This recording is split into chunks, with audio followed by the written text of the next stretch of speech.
During our proceedings on Thursday,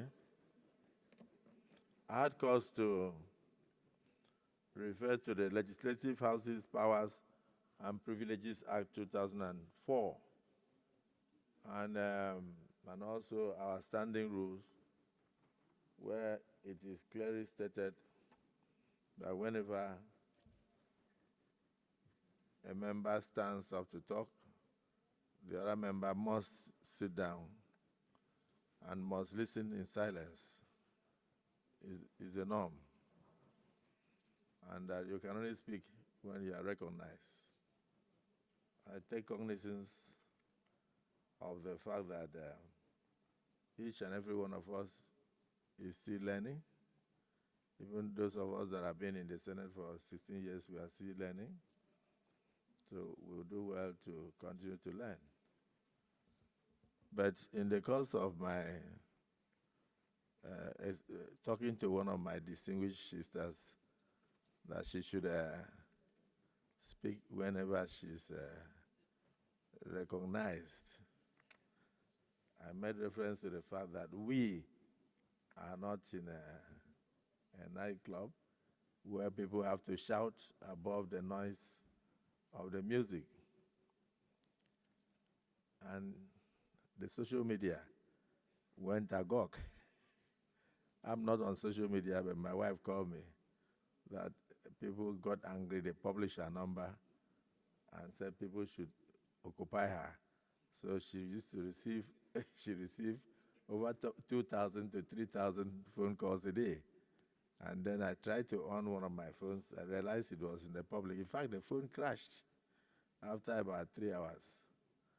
So I'm very happy with the interest generated by Nigerians in what goes on in these chambers, because we are here to cater for their interests. And so for them to be so interested in what goes on here means that we are connecting with the people directly. And it would have been terrible if we were doing all this work and the people were not even aware of what we are doing. But the communication was totally misunderstood. Instead of taking it for the nature of what we said, that you should not shout when you are talking and not and speak when you are recognized, they went into private abuses.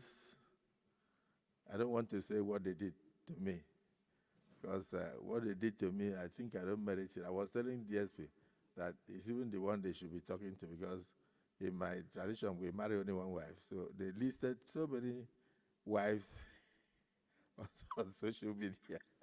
And at the end, it will look as if the Senate president had or has so many wives. When indeed, I'm reporting to my colleagues, I have only one.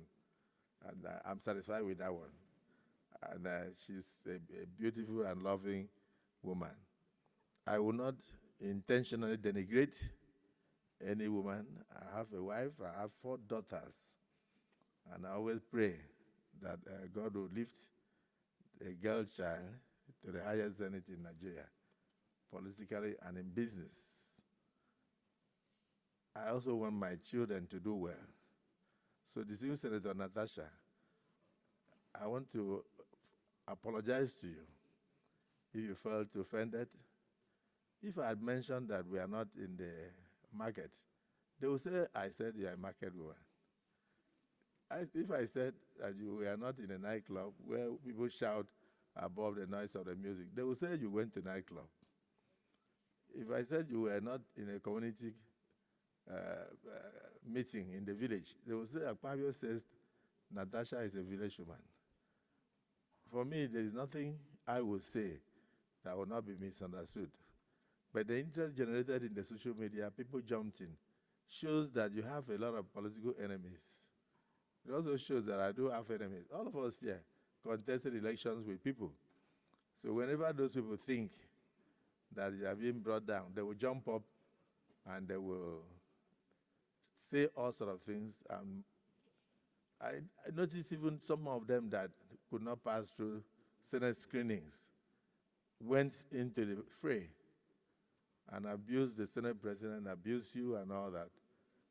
I don't know how you took it, but I felt that I should tender a public apology to you over the miscommunication and the misunderstanding. So do accept my apologies, and my colleagues, for anybody who could have felt offended, I accept my apologies. I did not mean any harm, and I did not mean what they are misinterpreting in the social media. And I hope this will come to an end. And people should concentrate on things that will move this country forward and not things that will divide us. So I hope the apology is accepted.